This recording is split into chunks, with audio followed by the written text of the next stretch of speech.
Hello guys and welcome back to my channel. Today I want to cover the Power Soulbeast for War vs World. This is a not very popular build lately because of its lower damage compared to other DPS options, but still it can provide a lot of immobilizes and CCs. Also it got access to Hammer with the expansion, so we can add additional immobilizes and also some stun in our build. This is a kinda tanky class, but still it's full melee, so don't expect to be the top DPS in your squad. It works very well in smaller environment like maximum 30 vs 30, but still it can work in 50 vs 50.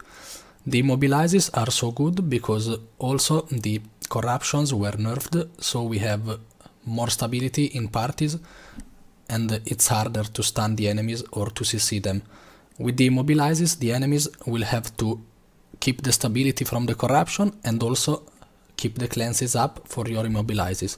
This class has access to a lot of immobilizes, which I will show you in a bit, and the main focus is to CC the enemy Zerg. Don't expect to be top DPS because you will not be top DPS.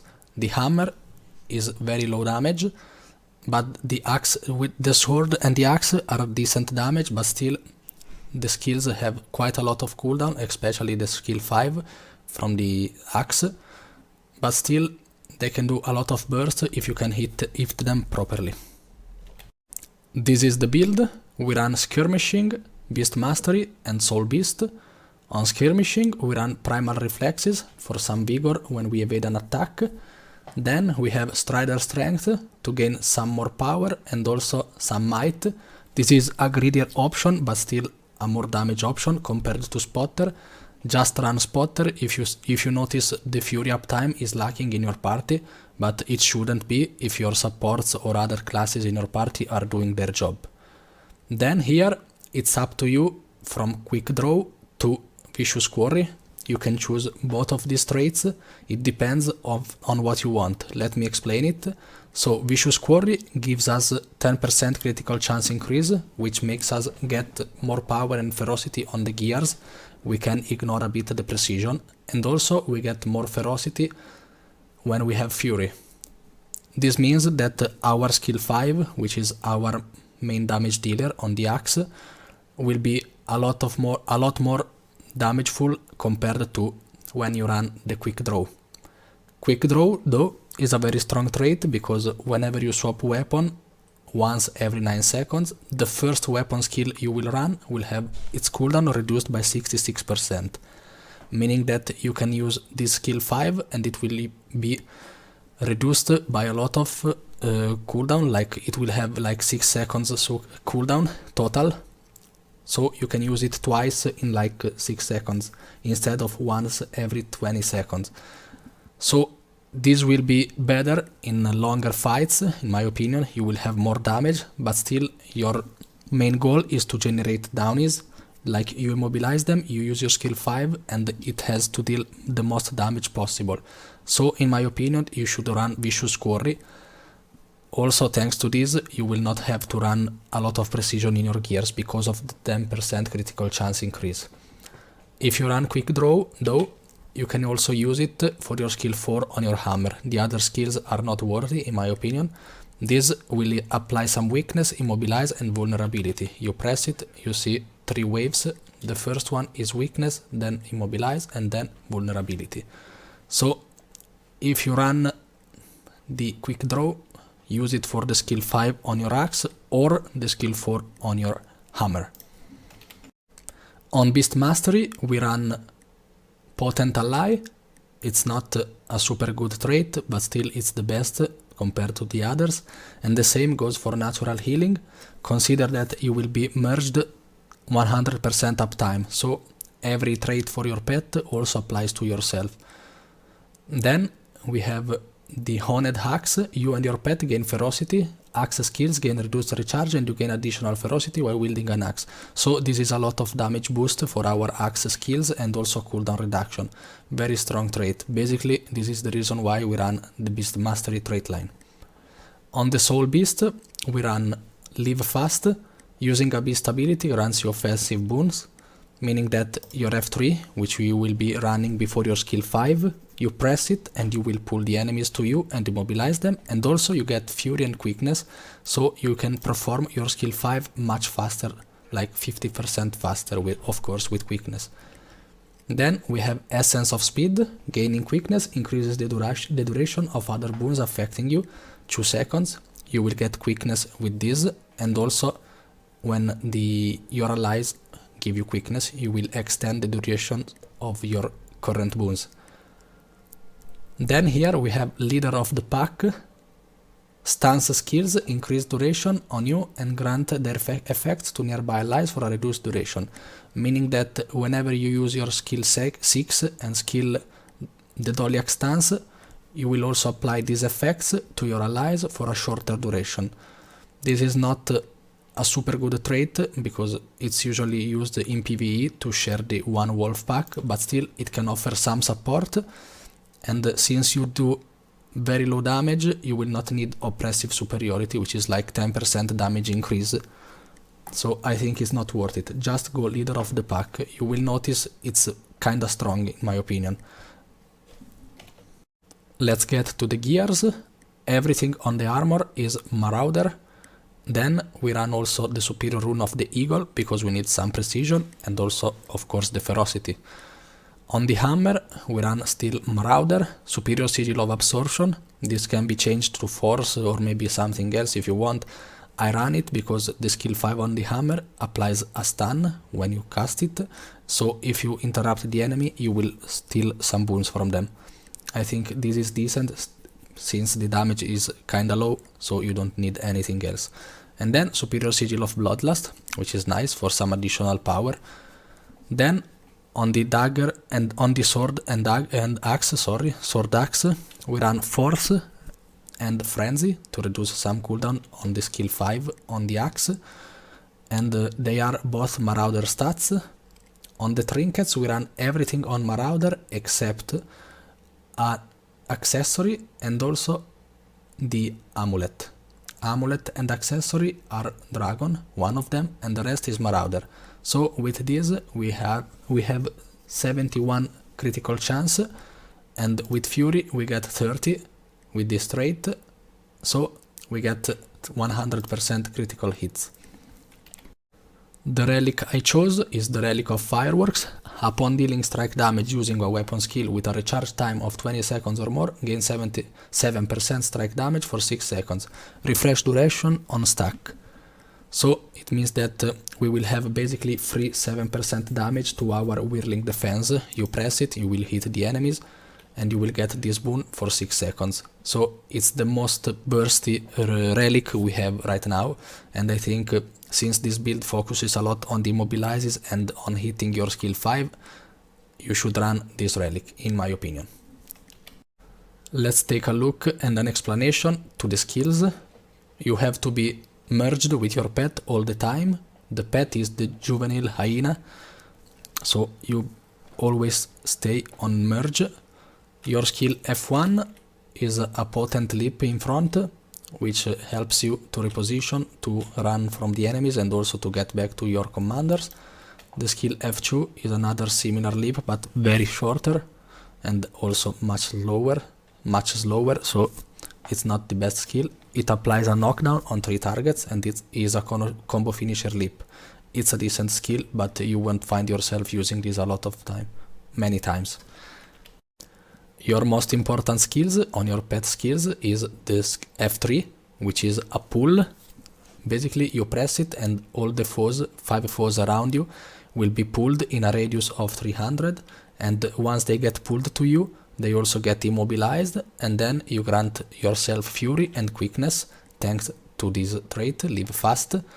And this synergizes very well with the skill 5 because you pull the enemies, you immobilize them, and then you hit them with a very strong damage skill, but it's kinda slow to cast, and so we get the quickness from this, so the slow cast becomes a fast cast. So let's take a look into it very quickly. F3 and immediately skill 5, a lot of damage to them. You see, like instead of almost force of like 3 seconds of cast, we get 1.5 seconds, which makes it a very huge skill to do damage. You will sometimes see like 30k on this skill, especially if you fully hit on the downies enemies. It's very good to clip them. In the main hand we run the sword because it has two skills which are leaps, and also they do a lot of damage even if they are not 5 targets, but still they help you to reposition and also do more damage on downies or even on people who are not downies at the moment, but still they have no ages and you are not blinded and you manage to land it. So the skill 2, deliver a leaping strike that deals more damage to disable defiant or movement impaired foes. Gain vigor if an enemy is struck. So this is a leap in front, not very long leap, but still 8 seconds cooldown, and also helps you reposition yourself and to escape from the enemies or reposition to your commander. The skill 3 is a Serpent Strike, leap to your target and cripple them. If your target is disabled, defiant or movement impaired, immobilize them instead. So this is a very long leap, combo finisher leap too. Also you will have 1/2 seconds of evade when you press it, and if you hit an enemy which is movement impaired, disabled or defiant, you will immobilize them. So this is an additional immobilize, even though it's not so easy to hit like the others. Both of this skill, the skill 2 and the skill 3, deal a lot of damage, especially the skill 2, which is also very low cooldown, but still they are full melee. Like, don't use them to engage on the enemies because you will die most of the time, unless your commander is already on the enemies. The skill 4, throw your axe so that it returns to you, striking foes each way. So you toss your axe and you will pull the enemies towards you. This would be actually good, but still it's a projectile, so it can be reflected, mitigated, blocked or whatever. You will not be using this skill a lot. I already showed you the whirling defense, which is the skill 5 from the axe, but still, let me re-explain. You press it and you will start a channeled skill which deals a lot of damage around you and also will reflect missiles, and it will be combo finisher whirl, and also you will get resolution and apply vulnerability on your enemies. This skill is a channeled, meaning that if you get interrupted, it will cancel and you will do almost 0 damage. So you should use it after you have F3. You use F3, then skill 5. It's a lot of damage, as you can see. Just check the number. This is like 6k. Actually, without might, this is, yeah, almost 6k. And the skill 2 is like 1k and a half. And it's your second best skill to do damage. So imagine how much the damage is good on this skill. The only downside is the channeled thingy and also the long cast duration, but we can fix the channel thing with stability, which we can also grant ourselves without a firebrand, and also with the quickness we reduce the cast time, meaning that this is a very strong skill and you should use it wisely. Don't rush for it, just wait for the right moment. Now let's cover the hammer, which is a new weapon for the Soulbeast. It was previously an exclusive hammer for the Untamed, so the auto attack is kinda bad, it's just some hits in front of you. The skill 2, strike nearby enemies, inflicting cripple, green barrier for each target struck. So this is a nice skill to do damage around you, like you don't have to aim any target, you just press it, you get also some barrier for hitting the enemies, and also you will inflict some cripple on the enemies. It has a low cooldown, so this is nice. Use it after other skills though. This is not your priority. The skill 3, quickly strike the ground, dazing nearby enemies. If this strikes an enemy, follow up with a leaping strike that dazes enemies again. If you strike an enemy that is using a skill, gain barrier. So this is a very nice CC, and this is why also, together with the skill 5 on the hammer, we run the superior sigil of absorption, because we have some days we can interrupt the enemies and the absorption sigil will trigger. Let's see it. You press it and you see the second attack. It also deals kinda lot of damage, and you will apply daze on the first strike and also on the secondary strike. The secondary strike only happens if you will hit an enemy, at least an enemy. So you press it, first strike and second strike again. The second strike is the most damageful of the two and also has the longest days.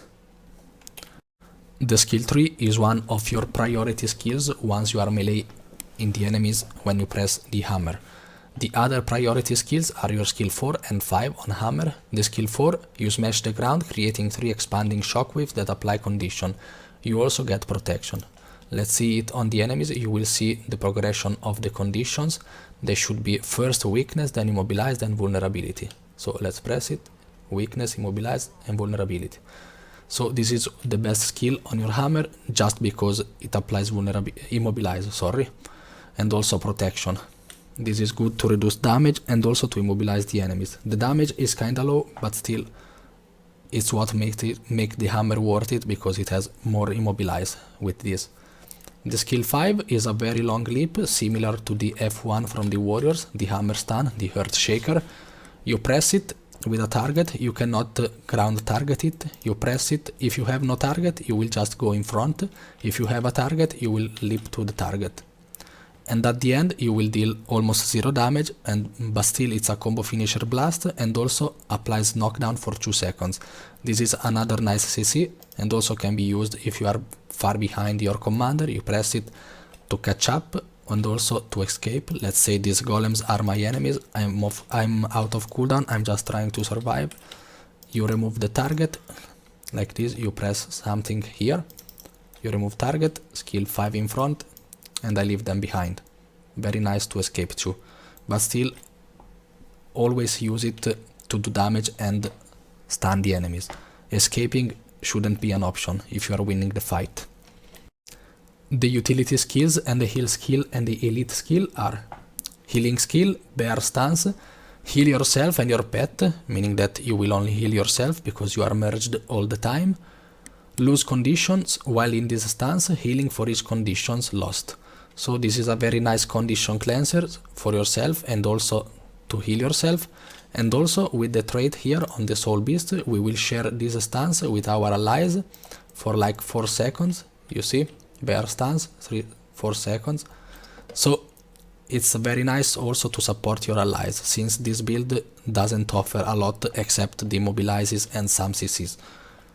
Then we run the Dolayak stance, enter a defensive stance and remove conditions that impede movement, prevent application of such condition while in this stance.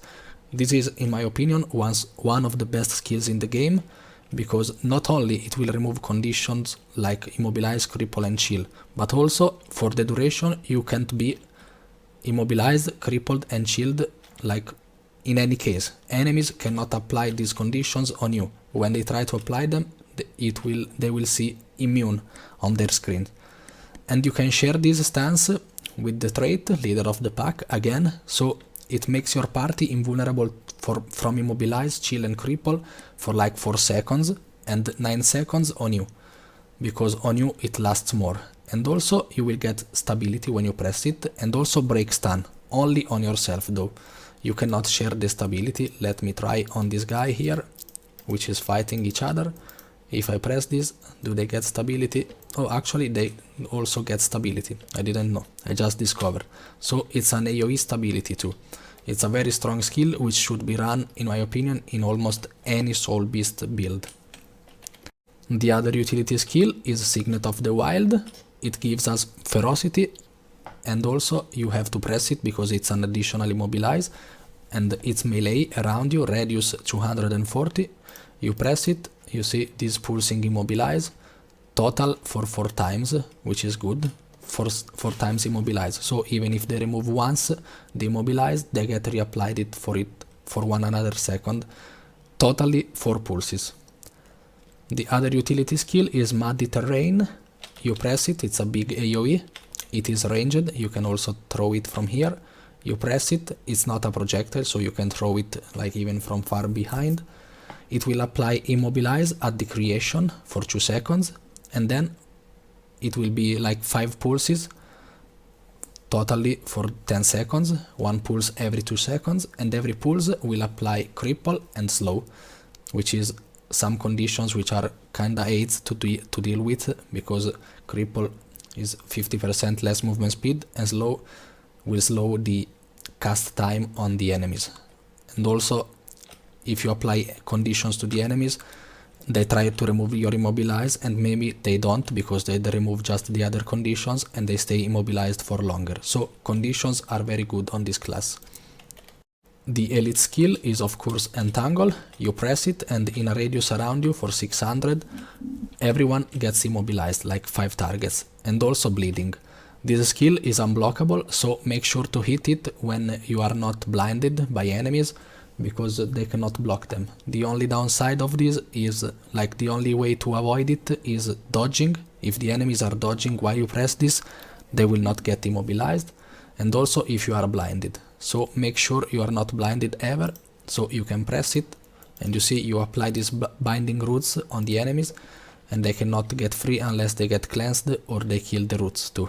But during a fight, even 2 or 3 seconds of this Immobilize can be crucial to wipe an enemy Zerg. Now I want to show you a couple clips and comment them, so to see what I press and how it works.